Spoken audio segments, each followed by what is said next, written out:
Hello, everybody, and welcome to another episode of Victory Leaders Lounge. Today, I have a different type of guest, still an entrepreneur, but a different type of guest doing a business that I haven't really had a conversation about yet. So this is going to be an interesting one for all of it, for me at least, anyway. So I'll let her introduce herself. Her name is Christine. Christine, you want to tell us about you and what you do? Sure. I'm Christine Gold, and currently I am in Calgary, Alberta, Canada. I actually became a nomad in 2021. And what does that mean? I sold everything and left Canada and toured around in South America for 6 months, became vegan, stopped drinking, stopped doing a lot of things. I am also the facilitator of the Soul Healers community and retreat center. I am the author of Intuition Saved My Life. I also just released a printed 44-card oracle deck called the Empaths Journey. Oh my goodness. I hold mentorships for women who identify as highly sensitive, old soul, and empath. So, because that was me pre-2017, I was in the corporate world.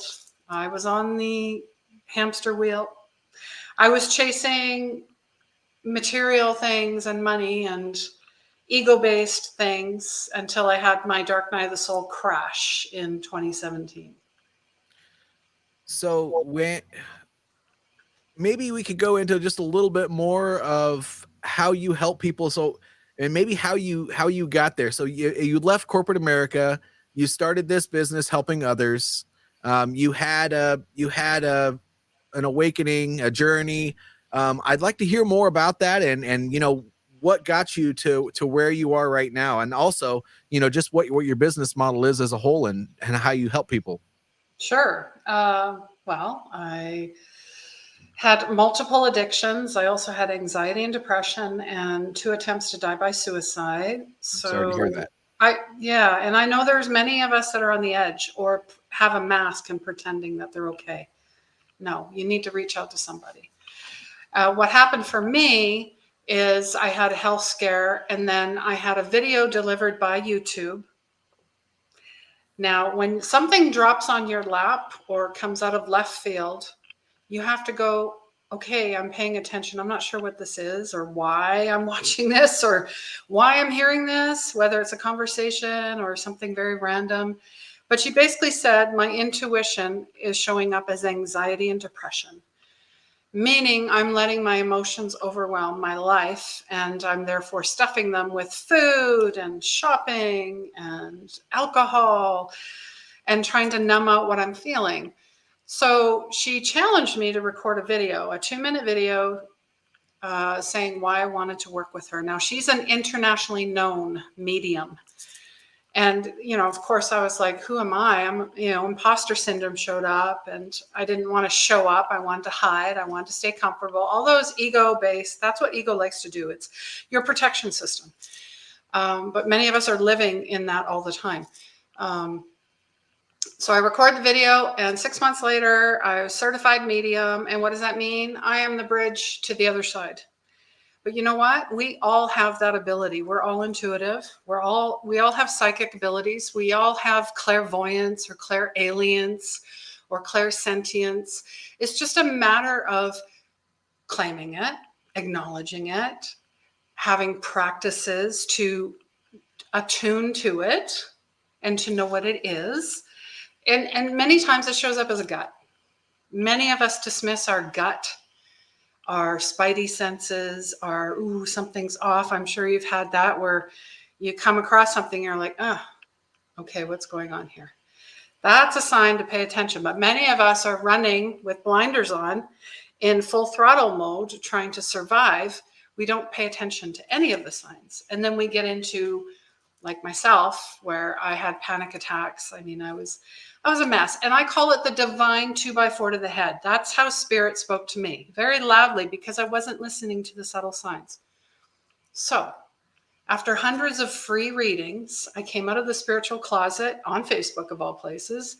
And I was expecting a lot of judgment, and I was so scared, fearful. Everyone's like, oh yeah, we knew that. You're always kind of weird.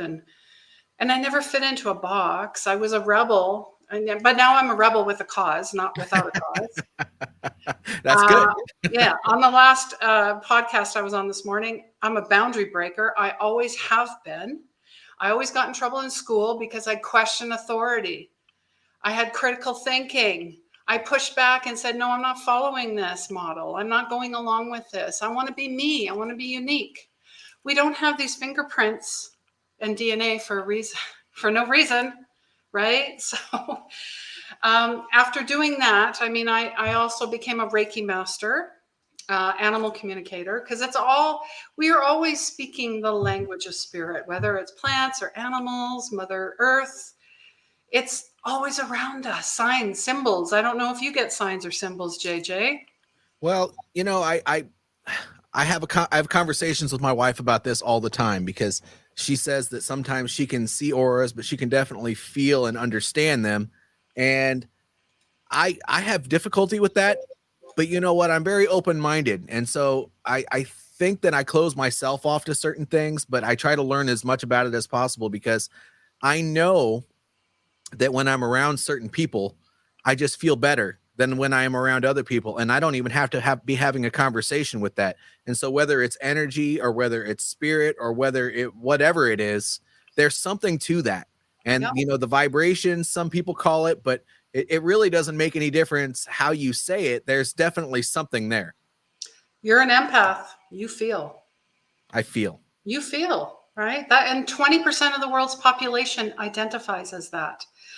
Whether, you know, when I was growing up, I was told to shut off my gifts. I was told not to talk about grandma who's trying to talk to me. I was told we don't talk about that here. That's scary. Or there's a religious connotation, you know, that there's that aspect, or science didn't prove it. Those are all those things, right? That we go into protection because we're like, okay, I don't feel safe to be myself, so I'm going to shut it down. And then I'm just going to put on a mask and put on a show, and maybe somebody will like me because I don't like myself. You know, that's all, it's all of that. And what I say about people, other people around me, the people that love me, I said, if you're feeling sad, feel sad and don't pretend. If you're feeling mad, feel mad. If you're feeling happy, be happy. Because many of us, when I say, how are you? What do we normally get? I'm good. I'm good. I'm I'm great. good. I'm doing okay. Yeah. But they're underneath, and you can feel it right away. You're like, oh no. I call it the BS meter. I'm like, no. Within 5 seconds, I'm like, no. And I call people out in a loving way. I'll go, yeah, I try to, because really a medium is a bridge to the other side. And in the mediumship work that I've done, and the Reiki healing that I've done, and the chaplain work that I've done, it's all rooted in God. Mm-hmm. And we are God with a spark of human. We are on this physical earth. We are here for lessons. And it's really all about love and healing and forgiveness. And that's all I believe in. And that's the work that I do with women who identify like me. Really, it comes down to a worthiness wound. Okay. And the other part, I just did a workshop on the narcissist, the energy vampire. Mm. They are mainly in family. And government and politics and corporations. The problem is that we want to help people. We're always in service. We want to fix. And we dismiss our inner guide, our GPS, or inner GPS. Because somewhere, usually from growing up, we all have trauma of some kind. Mm-hmm. We learn to adapt and go, oh, I spot the narcissist, the dark person right away. I got to go and help them. Narcissists like, oh yeah, I see the empath right away. And I can feed off of that until they say no more, or they get sick, or something happens. So, but we both get something out of it. That was the workshop. The premise is about healing the power struggle forever. Okay. The job of the empath is to observe and not absorb. Meaning, if you're feeling something, you need to take a step back, but you also need to work on protecting yourself meditating, prayer, chakra work, nature, getting outside, animals. Animals and empaths, they kind of go, they're like peas in a pod. I think I get along with my dogs better than I do anyone else in the world. Thank you. Yes. So that is the work that I do. I help women move past and heal their worthiness wound and step into their power. I mean, I just recorded a video about the lion's share of healing. Tomorrow is the Lionsgate portal. That's a whole nother conversation. But the lion, if you think about cat energy, right? Cats own their energy. They're the original Reiki masters. The Egyptians revered them as gods for a reason. And same with lions or lionesses or tigers or whatever. They own who they are. No apologies. And that's what I'm trying to get across. That's what I am getting across to people. It's a choice. You can choose to be a victim. And I get that. You're a survivor, then you're in victim consciousness, and now you're thriving. You can move that needle to thriving at any time, and it starts here.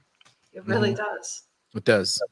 You know, as a matter of fact, most people, I call it a failure loop, but really what it is that you almost get addicted to that pain, and you almost get addicted to the suffering that you have as a result of all of the trauma or whatever got you in that situation in the first place. Men, women, it really doesn't matter. It's your story, and it's our story. Yeah. Yes. Yeah. So I completely understand with what you're saying. And by the way, I love what you do. A lot of people don't acknowledge that, you know, there's that spiritual part of everything, even people that go to church all the time. I mean, if you believe in God and you believe in the devil, then you have to believe that there is both sides of things, and mediums are important. And by the way, there are many different types of mediums. I do know this. Yes. They're not the ones that just communicate with the spirit world, but they're also ones that just have a deep understanding of our energy and our spirit. Yeah. Which it sounds like what you do. Yeah. And I like to call it shaman energy because I have a past life in Peru as a maiden back in 1491, something that, you know, I talk about past lives too. And we've all had past lives, many, many, many. But in this lifetime here, we signed a soul's contract. We even chose our family, which a lot of my clients are like, oh no, I didn't choose my mom. Are you kidding? No way. But we have chosen. And the kids that are coming in, the beautiful crystalline children, the kids, the grandkids, they are preloaded with the information that we have right now. So I'm excited because these kids are like so wise. They talk about things that we're maybe just learning about. And I tell people to embrace it, to say, yeah, tell me about your dreams, or tell me about, you know, your grandfather. And a lot of them will reincarnate as well as somebody's son that passed. I see that quite a bit. So that's a whole nother conversation. I was going to say that there are definitely the belief systems that go along with that as well. And you know, that's more of like a Buddhist mentality, and that's okay. That's okay. I don't judge one way or the other. I just, you know, there's definitely more to us than what meets the eye. And I do see that with kids, especially they're light years ahead of where I was when I was that age. And you do wonder where that divine wisdom comes from, because, you know, these things that we're dealing with now, I mean, let's just look at one example, like technology. How in the heck at the age of 4 or 5 years old can they pick up something that took us forever to figure out and just know it? Yeah, I agree. That's like an Atlantean energy as well. Yes. Yeah. So absolutely. How could they not? I mean, there's kids that are just born athletes, born singers. I mean, we all have the ability to do all of that, but some people, they don't even have to try. No, you're right. That's a natural talent, natural ability. Yep. And I talk about leadership. You know, there are some people that have just a natural ability to connect with others and a natural ability to create influence in their environment. However, there are a lot of people, and these are the people that I end up dealing with, there are a lot of people that, they have to be taught these things. Yeah. And, but the ones that just, it comes easily, you always wonder, right? Is it your upbringing? Is it just something that comes naturally with your personality? I mean, are you just blessed with the ability to be able to do these things right off the cuff? You just almost wonder where it comes from, and you don't know their background, you don't know their family, you don't know the environment they were raised in, and so you never know the real story, maybe what education they had when they were younger, but they just have this almost divine ability to be able to lead. Skull and Bones from Scotland just said hello. Yeah, they just have this divine ability to lead, and you almost wonder where it comes from, because we all wanted to develop that well, I did. I spent so much time learning because I just wanted to be the best person I could for everybody in my environment. I have a military background, obviously. Okay, there you go. But, um, obviously I wanted to be the best person I could for the person to my left and right, especially when we deployed. Hi, Janita. How are you? But yeah, so you do wonder where some of that comes from. So tell me a little bit about what you do as a service. So you said that you're an empath, a medium, and so what do you do for the women to help them empower themselves? You mentioned workshops, but I would imagine there's some coaching, maybe there's some education. There might be something else that goes along with that. I'm really curious to hear about it. Oh, absolutely. I have a 12-week mentorship, and I take them all through the beginning stages, because many of them are either just starting their spiritual journey or in the midst of it. And it's about talking about and healing their inner child, because that's really what it comes down to. Mm-hmm. Because we talked about that childhood piece, right? Shutting everything down. Mm-hmm. I have to be safe. I need the gold star. I get that. Intuition development, and then talking about the 8 clairs, like how do you pick up information? I mean, my biggest clair for me is I feel. That's the first thing I pick up, and I would guess that for you as well, JJ. I don't know about anybody else, but a lot of it, my second would be like seeing things, images. And then hearing, like sometimes music. I'll wake up with a song in my head. I'm like, okay.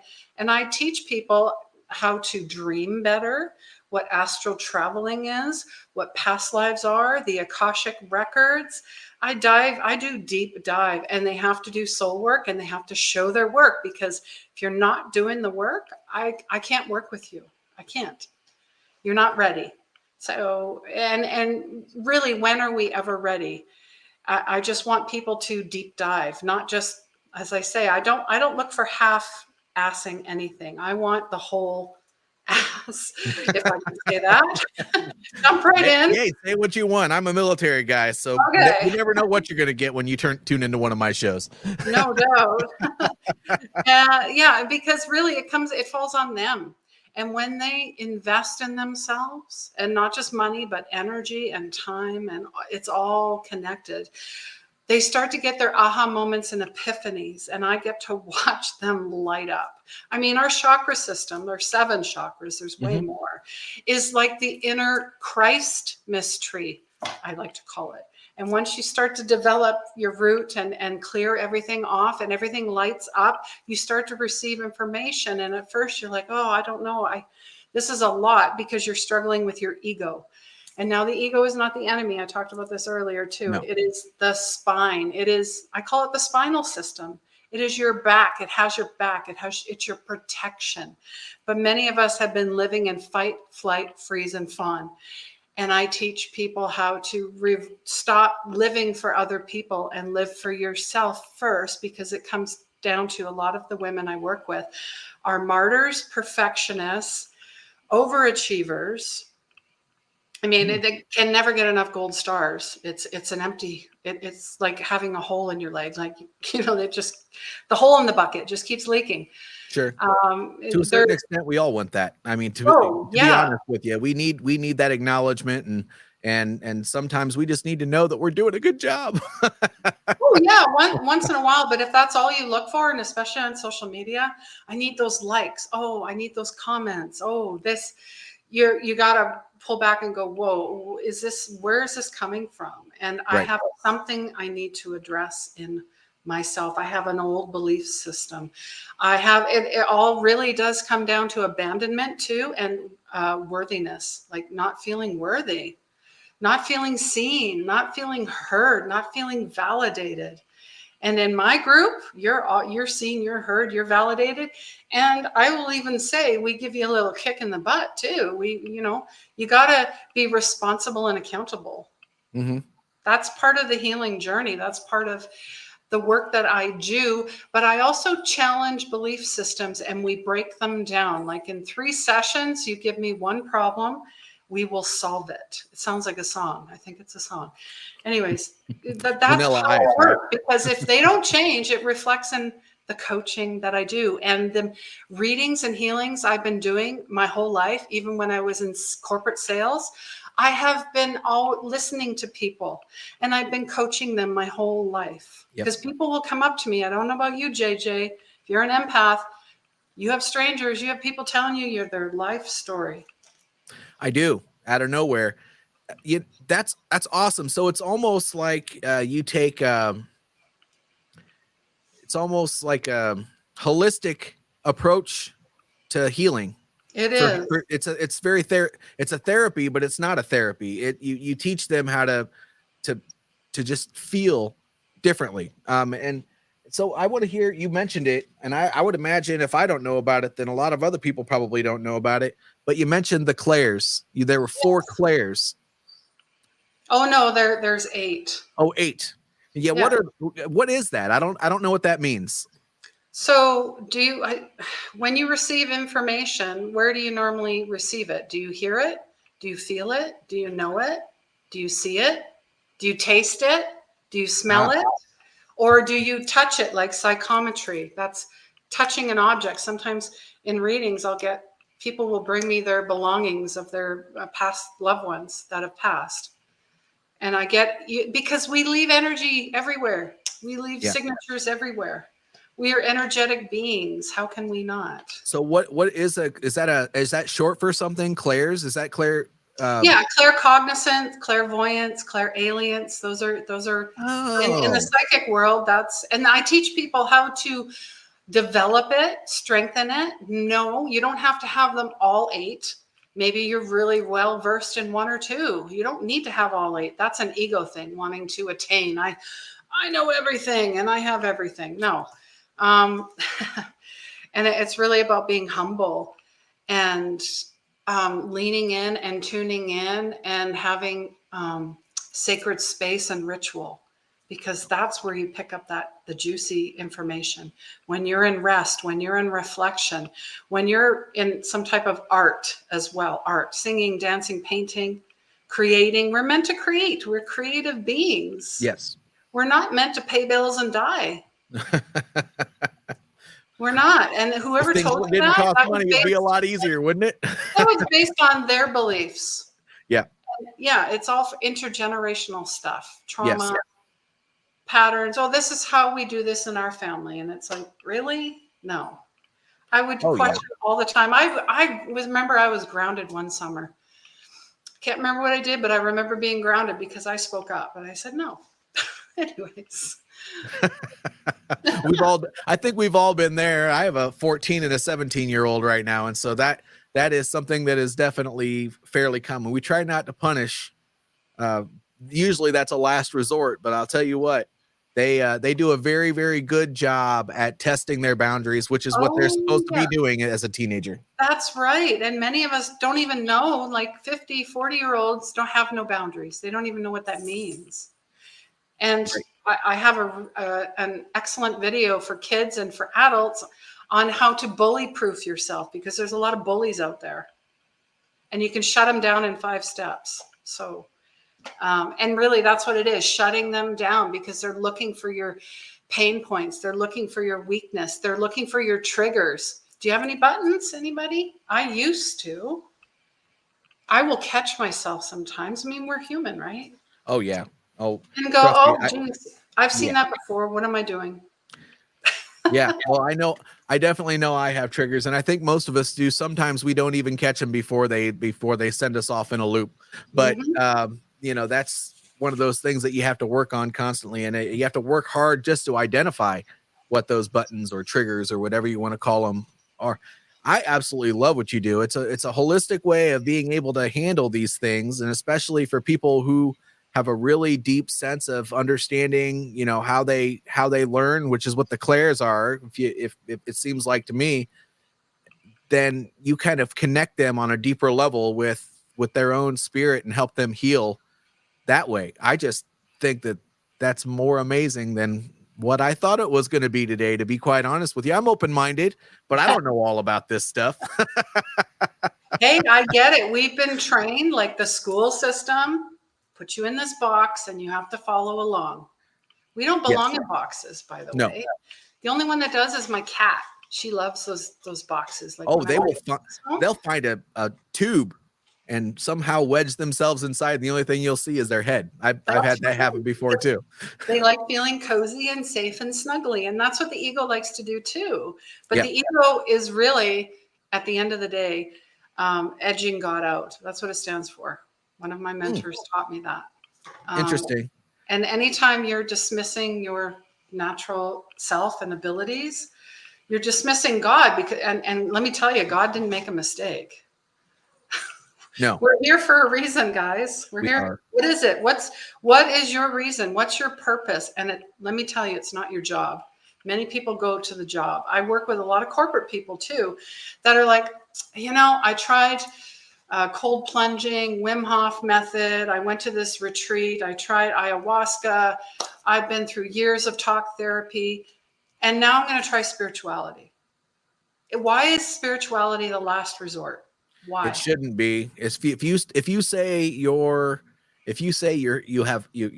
strong in faith, then that should really be the first thing. And one of the most important things about faith, and this, I'm a Christian, so that's just my belief system. No I one's was wrong. baptized. I'm a Christian as well. Sure. I mean, but obviously there's no belief system that's necessarily wrong. That's What right. you believe is what you believe. But, I truly think that if we give our hearts and our soul to God and all of our worries, then you can't get grace unless you do that. And so you'll just go through this revolving, and it's okay to have a job. I would never, ever tell anybody that it's not, but that shouldn't be what you feel your purpose in life is. Yes. What lights you up? Yes. And so developing that is very, very difficult. And the ego, that can be a good thing. That can be a bad thing, but you really have to have balance with with how much you let that ego in, because you need to be confident, but you do not need to be cocky. You do not need to be arrogant. Humble confidence. Yeah. You got to be confident. And usually when somebody doesn't have a whole lot of experience, then that's when they don't let other people tell them that they're wrong, because they don't want to be wrong. And then that's when the ego turns into a dangerous thing. And a lot of people let it get to that point. That's pride. It's pride. Yeah. Ego, pride. Yeah. It's balancing that id, the ego, and the super ego. That super ego is that ultimate wisdom that we all wish that we had all the time, but it's not necessarily the easiest thing to keep at the top of our mind all the time. No. And as I developed the mediumship, and like I said, I felt I was coaching people naturally. So coaching for me was a natural fit. And I worked with Ed J. Smith out of London, England. Okay. He's got a huge group. Expert coaching. I am now certified as an ICF coach, International Coaching Federation. So excellent. The proof is in the pudding. I take people through systems and checks and balances, because not only just for them, but for me, I don't want to miss a step, because I feel that's really important in laying groundwork when you're doing the work. Yes. Yeah. Yes. Well, we are almost at 30 minutes, but I have to ask you, because the show is, all of these Victory Leaders Lounge is all about my guests. So Do you have any message that you would like to impart, whether it's wisdom or a service or a special or whatever that you want to leave as a message to the audience? I'd say, you can learn and absorb as much as you want, like a sponge. The second part and the most difficult part is integrating it into your life. Mm. Now, whether you follow me on Facebook or join my free soul healers community, or listen to my, and you already said this, heart-led, soul-fed podcast. You were talking about heart and soul. That, and I've got tons of videos and wisdom for you. So find what feels good and leave the rest. Really. Love it. I do absolutely love it. Please, Christine, after we get done today, if you wouldn't mind putting your actual links, if you have a link tree or if you have the link to your group, feel free to put that on as many of the platforms that you can find this video. I'll share all of my links so that it'll be easy for you to find. But I would love for you to share that with the audience, because, connecting with you could mean the difference between, them having a thriving and happy life. And, it could mean that they're getting away from all of their demons. And I've been there. I'm a service member. I'll be honest with you. I'm a service member with post-traumatic stress disorder. It's just one of those things that happens. And I've had to fight my demons over the past 10 years as well. And it's not an easy fight if you don't have people that can help you through it. And so whether it's a therapist, or if it's someone like Christine, or if it's a community that you feel comfortable talking to, I don't care. If you never know how good things will be tomorrow unless you live to see tomorrow. So don't go down that rabbit hole. Find somebody that you're comfortable with and just have a conversation. So absolutely. And again, I thank you for being a guest. In the audience, if this information resonates with you and you enjoyed it, please like it, subscribe to my YouTube channel, reshare this with your audience. But the most important thing is, if you have a question, or if you wanted to maybe share part of your own story, whatever, keep the conversation going, put a comment below. These things, you don't get visibility on it unless you put it out there. And it's not going to do any good staying in your own head. So do that. Otherwise, we'll see you next time. And thank you for being a guest, Christine. And we'll see you all next time. Thank you.